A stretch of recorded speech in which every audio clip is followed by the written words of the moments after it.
Hello hello hello hello ठीक है।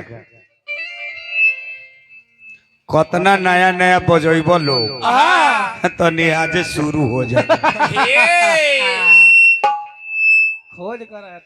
मैकवा के सीटी मारा न है लगा है कि धनंजय भैया के गोड़वा पर जाके 500 रुपया दे के और खिसिया के भाग जी है लेके भाग दिया। हेलो हेलो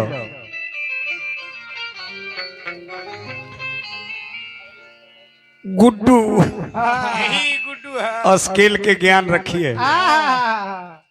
बहुत अच्छा गीत आपने परफॉर्मेंस करने का दिल की गहराइयों से आपने सोचा, लेकिन उसका स्केल क्या था और आपने किस स्केल में ढूंढ गया। यही सीखे के बात है। तू मत खेसारी बुना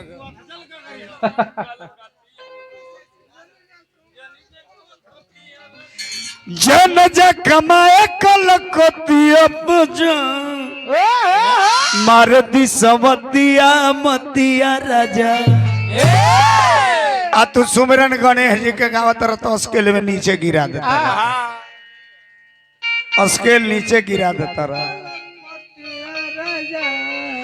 जन जे कमाए कल कतिया राजा अल्लाह धुन बिगाड़ देलक पपिया राजा। कनुआ राजा फाड़ बांधे कनुआ के जतिया राजा अल्लाह धुन बिगाड़ देलक पपिया। स्केल में रही है, कौनों गीतों को स्केल में रही है तब गाना बजाना। कहले कि जब बाबा राजपाल सरावा सम्मानित बने गोबो देखबो जवना रीट से हम गाइला रमेश जी चाहे जौन रीट से गाएंगे स्केल से इधर उधर नहीं होता है। जन जे कमाए कल कतिया राजा मार दे। पवन सिंह की गीतिया सुनता थी ना तो करेजवा एकदम शक्कर करे फाटे। अरे मर्दे बौरा यूट्यूब पर 1 मिलियन से कम व्यूअर जाए। यूट्यूबर के देख के पगला जाते हैं। का बोल दे होशे में ना होते। काट दिया पंकज भाई, यूट्यूब पर चढ़ाइबो मत करिए। हाय हाय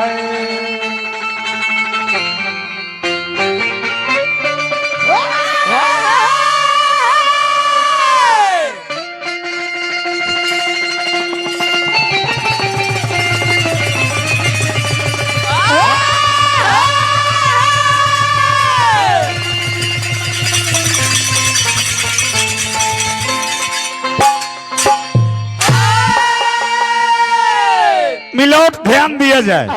इन्होंने कहा कि जितना बड़ा ताला रहता है उतना बड़ा चाबी नहीं रहता है। ये बड़ा नया बात है, ये के न जानित है। जितना बड़ा ताला रहना है ओकरा से कई गुना बड़े को चाबी रहे। तू अभी देखले नहीं खा चाबी, यही गुना तेरा दिमाग खुलत नहीं खे।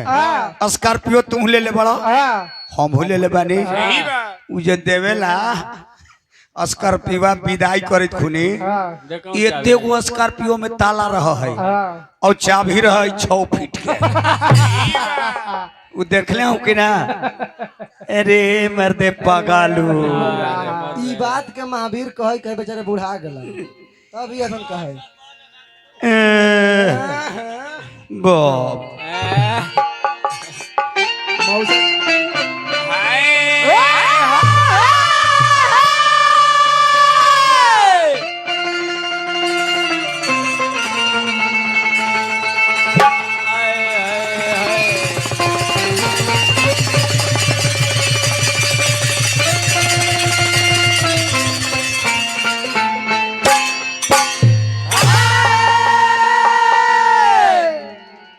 बड़ा सुंदर कथा प्रसंग सुमरन के सुनने गुड्डू हालू चल जी से बड़ा अच्छा कौन बात ना हमने के 45 मिनट बाबा समय मिलल बा यही में कथा प्रसंग लय लयदारी चुटकुला मैं कुल चीज परोस देला के काम बा पिता और पुत्र की रिश्ता क्या है तने इसको ट्रेबल बनाइएगा भैया आखिर इस माया की दुनिया में सबसे बड़ा धन है तो वो है पुत्र चाहे वो पाप की कमाई हो अपने आप की कमाई हो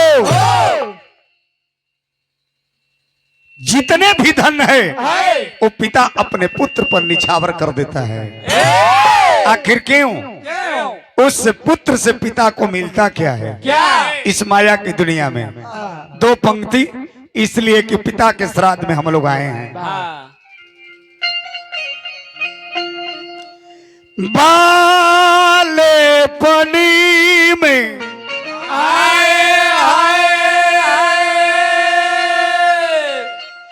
पिता पुत्र को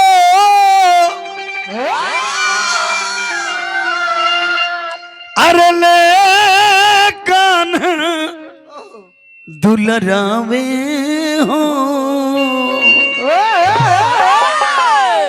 ले कान्हे दुलरावे हो पिता अपने पुत्र को गोदी में खिलाता है कभी कंधे पर घुलाता है कभी अंगुरी धला धला कर चलाता है उस पुत्र से पिता को उपेक्षा क्या है आशा क्या है उम्मीद क्या है उसे मिलता क्या है अरे वही दुलार का वही कंधे परी पिता के जब अर्थ उठावे हो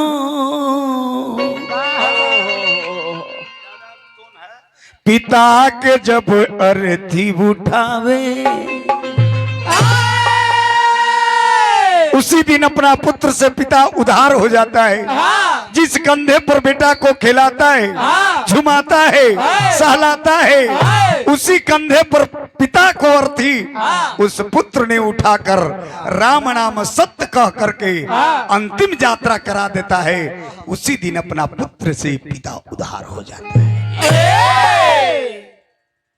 यहाँ राजा रंग अमीर गरीब फकीर के नारा है लेकिन वहां जाइएगा तो सारे लोग को एक ही दशा होगा चाहे वो राजा हो या रंग हो राजा हो या रंग भिखारी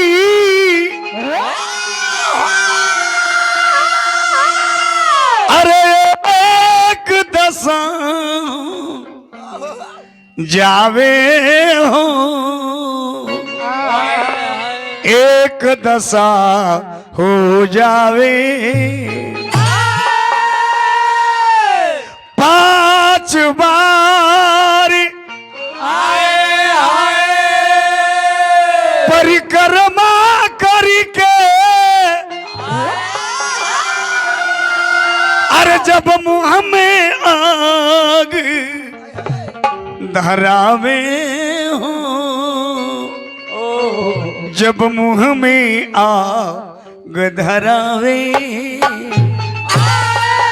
हेलो, उसी दिन पिता अपने पुत्र से उधार हो जाता है। इसीलिए इस माया की दुनिया में पुत्र की अति आवश्यक है।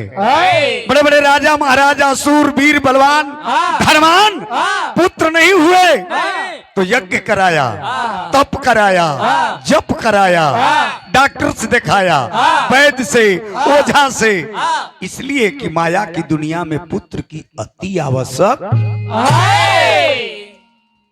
कहता कि हम नया बात कहता नहीं। अरे मदे गुड्डू हालू चला तू नया बात का कहता रहा। जब तक वो ताला रहेला वो तक वो चाबी ना रहेला। ई के नहीं खजाना। आखिर हम लोग पिता के श्राद्ध पे आए हैं तो उससे बिंदु को हम लोग व्याख्या करेंगे। यही खातिर हमनी के व्यास कहला लोग, अनाथ ऑर्केस्ट्रा ना बोला ली लोग। हमनी जवना अवसर पर जाइला वो अवसर पर हमनी दो पंक्ति कुछ व्याख्या करी ले जा। रामानंद दुबे बाबा के तरफ से 100 रुपया के पुरस्कार है। बाबा के गोड़ छू के गोड़ लगनी। हाँ का बबुआ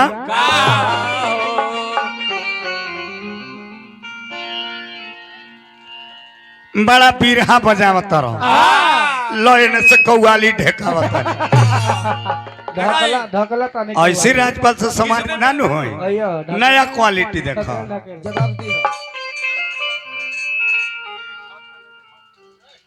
कहा कौवाली हो कि सज धज के जिस दिन मौत की, सज धज के जिस दिन मौत की, अरे सहजादी आएगी, अरे सहजादी आएगी। कुछ ऐसा करता है सृजानंद जो नारदी विधा में श्री गणेश यहाँ से होता है। इसका नाम है सृजानंद। हम सृजन करते हैं नया नया चीज। तू कल की जय कुआरे में खोनी तो हमार बाजी मारे लगले ना। बाजी तोरा पार्लियामेंट में राष्ट्रपति से पदक दिए हुए थे हल्तू की।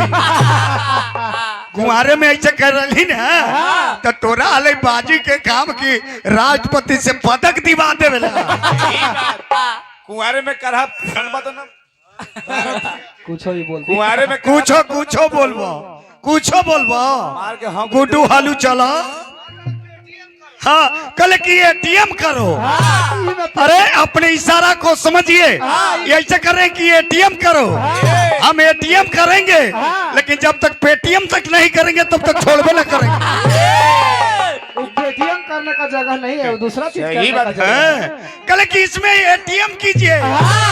एटीएम करेंगे लेकिन पेटीएम तक पहुंचा देंगे। सज धज के जिस दिन मौत की, सज धज के जिस दिन मौत की, सज धज के जिस दिन मौत की सहजादी आएगी, अरे सहजादी आएगी। न सोना काम आएगा न चांदी आएगी, न सोना काम आएगा न चांदी आएगी।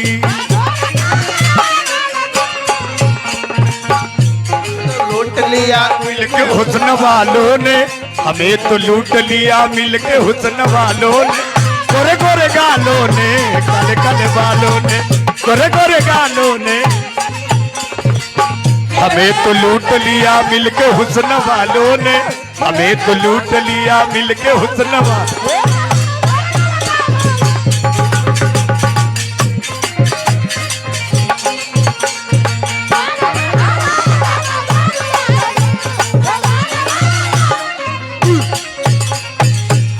बाबूजी बतिया के समझ ली। और गौर फरमाइए।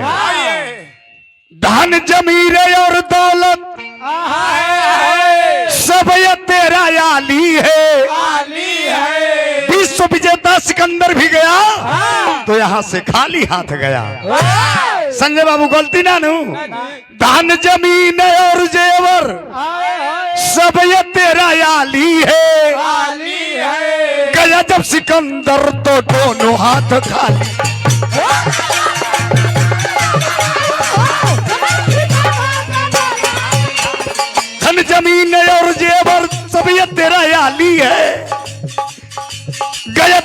अंदर तो दोनों हाथ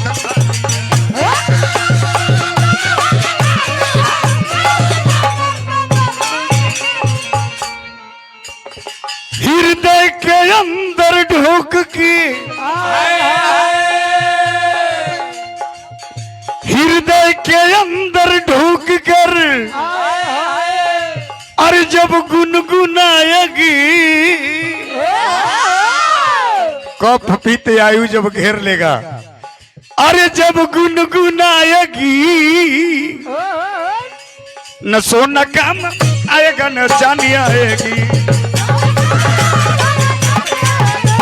न सोना काम आएगा न चांदी आएगी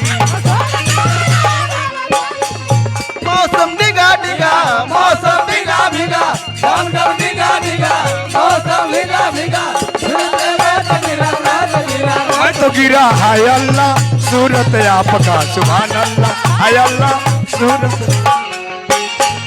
गम गम डिगा डिगा मौसम भिगा भिगा गम गम डिगा डिगा मौसम भिगा भिगा ऊपर से मैं तो गिरा हाय अल्लाह सूरत आपका सुभान अल्लाह हाय अल्लाह सूरत आप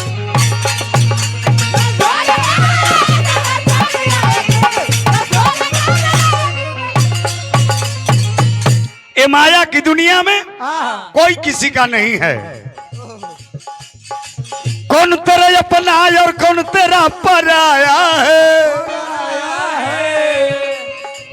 कौन तेरा अपना तो कौन तेरा पराया है। 2 दिन के मेला लगा यहाँ तो माया है।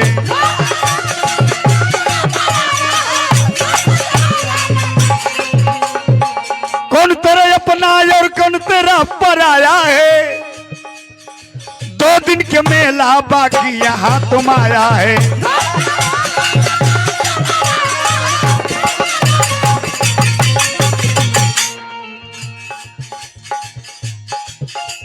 कभी बीत आयु जब घेर के आएगी। जब घर के आएगी न सोना काम आएगा न चांदी आएगी। न सोना काम आएगा न चांदी आएगी। न सोना काम आएगा न चांदी आएगी।